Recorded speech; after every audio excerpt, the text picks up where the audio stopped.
Un beso homosexual en Buzz Lightyear o un comercial para niños donde un varón viste falda hubiese sido inimaginable hace unos años. Hoy son la prueba de que el mundo ha evolucionado para dar mayor representación a la comunidad LGBTQ. Aunque es un tema que sigue generando controversia entre aquellos que lo ven como una agenda nociva para el sano desarrollo de los menores. Para 1934, el Código Hays en Estados Unidos para la regulación de la programación infantil prohibía mostrar desnudos, sangre y, sobre todo, relaciones homosexuales que eran calificadas como un ejemplo de perversión inaceptable que debía ser estrictamente censurada. Hoy, conglomerados de medios como Disney buscan que aproximadamente el 50% de sus personajes sean de la comunidad LGBTQ+, bajo el argumento de romper los estigmas y enseñar a los niños sobre la tolerancia y el respeto. Alrededor del mundo, los currículos educativos ya contemplan la diversidad sexual. Los maestros deben usar los pronombres no binarios de sus estudiantes y la disforia de género en infantes ha incrementado exponencialmente en las consultas médicas, llegándose a aplicar bloqueadores puberales en algunos países. En América Latina, el debate se ha enmarcado como uno de expansión de los derechos humanos frente a la defensa de los valores de la familia tradicional. Mientras tanto, en la mesa, analizamos el impacto real de este cambio de paradigma en nuestros niños y nos preguntamos, ¿es inclusión o adoctrinamiento? Nuestros invitados en la mesa del día de hoy son Elaine Félix, quien es educadora sexual con más de 14 años de experiencia en el ámbito educativo. Recientemente culminó su máster en sexología y género en la Universidad de Nebrija en Madrid. Enhorabuena por eso. Elaine, caramba, qué bien. Tenemos con nosotros también a Elvi Morla Báez, quien es presidente, el doctor Morla Báez, presidente de la Sociedad de Endocrinología Pediátrica, miembro de la Comisión de Educación de la Academia de Ciencias de la República Dominicana y expresidente de la Asociación Dominicana de Investigaciones Pediátricas. A Zuleika Morillo, psiquiatra infantojuvenil, expresidenta. Zuleika está por Zoom. Zuleika, ahí la estamos viendo. Zuleika Morillo, quien es psiquiatra infantojuvenil, expresidente de la Federación y Asociación Latinoamericana de Psiquiatras de Niños, Adolescentes y Profesiones Afines y coordinadora del programa de residencia infantil y adolescente en el Hospital Pediátrico Robert Rick Cabral. Estuve hablando con ella en el día de hoy, es impresionante el conocimiento que tiene esta profesional. Y nadie más, ¿verdad? Hipsofilia. Pero no la veo aquí. Sí, está ahí, psicóloga. Sí, Hipsofilia, que yo estuve hablando con ella, que me llamó muchísimo la atención ese nombre. Hipsofilia Castillo, quien es psicóloga forense e investigadora y conferencista. Vamos a hacer una pausa. Aquí está el debate, que no es un debate. Vamos a analizar, como dije anteriormente, desde el respeto, desde la sensibilidad, desde ponernos en los zapatos del otro, la empatía, pero también desde la ciencia y desde lo que es mejor para nuestros niños y adolescentes. Cuando regresemos de la pausa. Vamos a ver. Nos ha sido muy difícil encontrar un hashtag para esta mesa para poder compartir los comentarios de ustedes que ya empezaron y no hemos empezado a debatir. Entonces vamos a poner la mesa ENM. Ustedes saben de qué se trata el tema, pero es que es muy largo, incluye muchas cosas y no hubo manera de reducir. Y no queremos encasillar sobre todo el tema. Entonces, ya ustedes saben, la mesa ENM. Ese es el hashtag de esta noche para sus comentarios que tienen que ver, que ya empezaron, por lo menos en Instagram.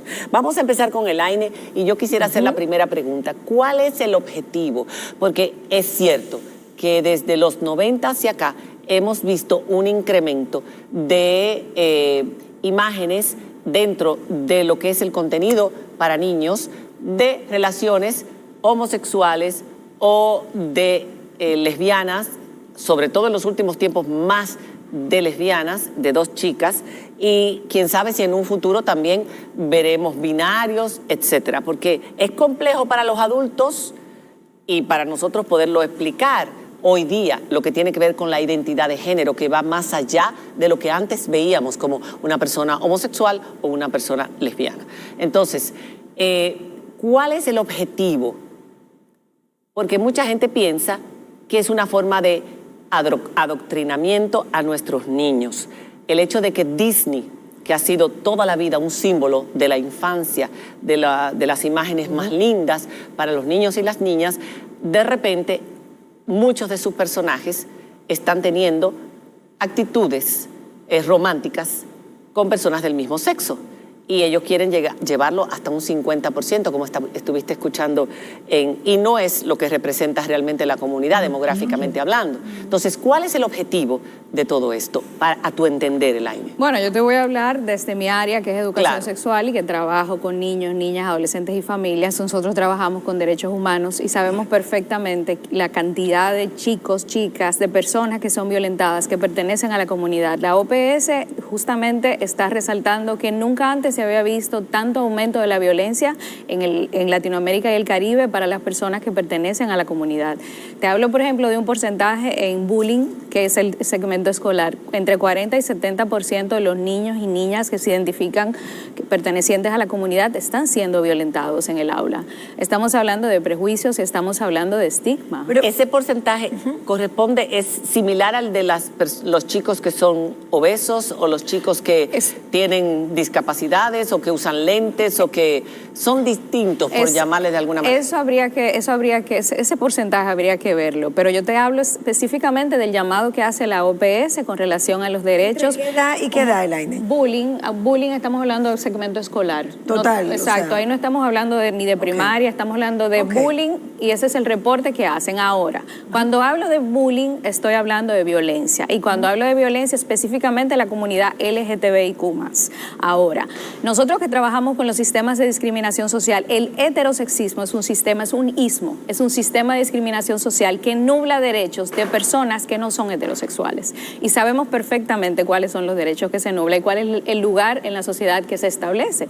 Una persona no se puede definir como homosexual y aspirar a los mismos puestos y a la misma posición social en una sociedad como heterosexista y sobre todo heteronormativa, igual que otra persona. No es tan fácil como a un heterosexual, pero lo logra, muchos siglos lo han logrado.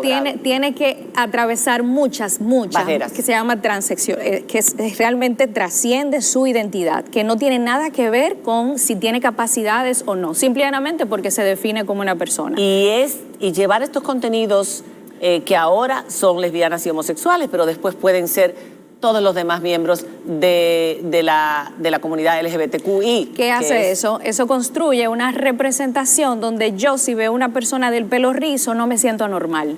Porque mi identidad es rizada. Para los chicos de la comunidad. O sea, los chicos que están enfilándose, o sea, los chicos que tienen tendencia homosexual, lesbiana. Y no solamente esos chicos. Cuando hablamos de educación sexual, sabemos que la autopercepción es uno de los factores que determina mi identidad sexual, no identidad de género.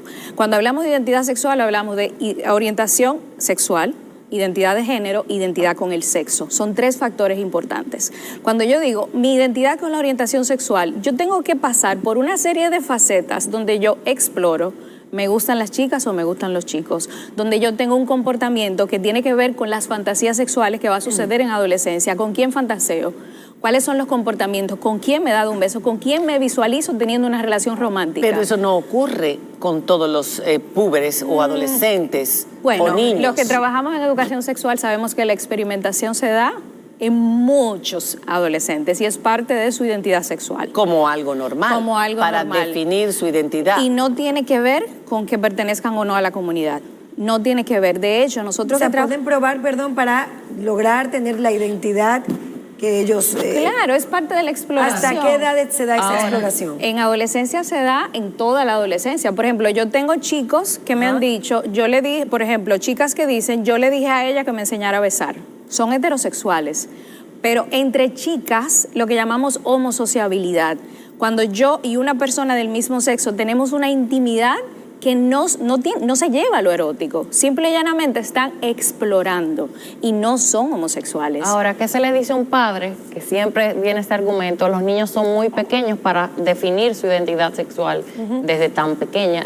No estoy hablando de adolescentes, estoy hablando de niños en edad preescolar. Antes de los 12, 13 años. ¿Cómo realmente 5, 6, 7, 8 años. Y cómo realmente impacta eso que ellos están viendo en la televisión, en los anuncios de YouTube, que puede salirte un niño con falda, pero es un niño, en su sexualidad luego, si realmente hace algún impacto, si tiene algún impacto esto en los niños. Influye. Es un proceso también educativo, lamentablemente.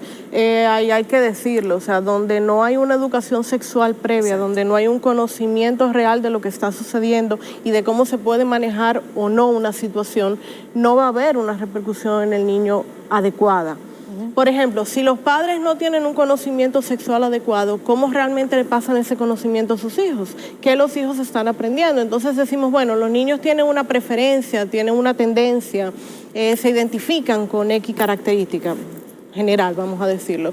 Pero ¿cómo ese niño ha llegado a un nivel de madurez suficiente como para poder discernir entre lo que es y lo que no es, sobre todo en países, por ejemplo, como el nuestro, en donde no hay una educación sexual adecuada, no hay educación sexual. O de reconocerse o distanciarse de esa actitud, más que lo que es y no es. Exactamente, o sea, donde no hay una enseñanza, donde no hay un patrón, no puede haber una... Pero no los confunden. Y ahí es que voy. No solamente eso, no estamos hablando de una preferencia. La orientación sexual no es una preferencia. Yo no voy a preferir jamás ser homosexual en una sociedad Por que supuesto, es en ninguna. homofóbica. O sea, es que nadie lo va a preferir. La orientación sexual, y de hecho, Gana y sus colaboradores, el 30 de agosto del 2019 se hizo la investigación más grande que se relaciona a la homosexualidad o está buscando el componente genético. Y encontraron la confirmación de que no estamos hablando de un gen, estamos hablando de más de 10 genes, poligénica, multigénica, o sea, estamos hablando de entorno, componente genético y sociocultural. Genético. Entonces ahí estamos hablando de epigenética, la expresión de mis genes, y vamos a hablar entonces de cómo voy a confundirme. Pero eso todavía, científicamente hablando, no está comprobado por pares, los estudios. Se hizo el estudio más grande, más de 500,000 personas evaluadas, y la confirmación sigue siendo la misma. Es un componente Epigenético. multigenético. Multigenético, ok. Exacto. A mí, a propósito de eso, Desde el punto de vista de la pediatría, ¿no? Ok. Yo voy a hablar como pediatra. y un hombre que ha bregado con hormonas Como y los pediatra, los como adolescentes, pediatra, pediatra. En pediatría, nosotros identificamos 3 etapas del desarrollo sexual. Una primera etapa que ocurre in útero, Exacto. que se debe a la interacción de la genética, las hormonas y los órganos efectores. De manera que al momento de nacer ya uno tenga todos sus gónadas, genital interno y externo. Ustedes son mujeres, son féminas, porque al momento de nacer vieron que entre sus piernas habían unos genitales que se parecen a los de las hembras. Entonces, el medio familiar y social le dijo, tú eres una niña, tú tienes que subir como niña. Te aceptó. ¿No, verdad? Exacto. O sea, te van moldeando de acuerdo a los genitales que te vieron, pero que eso es en función de tu genética y de tus hormonas. Esa es como la ruta normal. Hasta que se llega a la pubertad, que aparecen las características secundarias. Sí. Si en ese proceso de ruta normal, esa segunda parte, nosotros le llamamos el sexo de levantamiento o sexo psicológico, ¿no, verdad? Si se interfiere en el proceso normal, Exacto. pues El entonces desarrollo. ahí vamos, en el desarrollo, entonces ahí vamos a influenciar hacia otras actitudes diferentes en el desarrollo del niño. ¿Qué Ajá. usted me dice, por ejemplo, de la hiperplasia suprarrenal congénita? Eso es, bueno, está entrando en mi área Hablen de en mi español. supervisión. Exacto. Esa es otra historia, porque ahí esas son, por ejemplo, son niñas. Hay dos glándulas que forman hormonas sexuales en las niñas, ovario y suprarrenal. En los hombres, testículo y suprarrenal. Estas son niñas que tienen una alteración genética, Exactamente. ¿verdad? Que conduce al bloqueo de 2 hormonas. El cortisol y su grupo, la aldosterona y su grupo. Entonces, cuando tú tienes una calle bloqueada y la otra también, los autos corren para otro lado. Entonces aumentan sus hormonas masculinas y eso altera su desarrollo. Pero no necesariamente se convierte en una persona lesbiana, No, por ejemplo. no. Por ejemplo, hay un No, caso, porque- hay un caso, sí, pero hay un No. caso muy conocido en España, que a propósito hay asociaciones, Sandra, es este caso muy conocido que decía, yo era amachorrada. Sí. Lo que aquí en Dominicana decimos marimacho, llamamos marimacho. Y todo el mundo me decía, tú vas a ser lesbiana, esto. Yo hice el cambio en mi adolescencia porque estaba confundida y lo hice antes de los 18 años. Y después me di cuenta que yo no soy lesbiana. Y ahora ya no hay manera de volver atrás. Sí, pero- Vamos a hacer una pausa con esto y a mí me gustaría cuando regresemos escuchar a la doctora Zuleika, que está del otro lado Y Diana. en Zoom desde el Robert Reed y nos hizo esta pausa en su apretada agenda de consultas esta noche para que nos explique casos como este, porque esto ha hecho, y esto es parte de que muchos chicos piensen en que ellos pueden ser de otra sexualidad que no, digo yo, con tener otra identidad sexual o otra inclinación, porque ya la palabra preferencia no debe usarse y es correcto. Cuando regresemos después de esta pausa, seguimos con el debate y sus comentarios. Ya volvemos.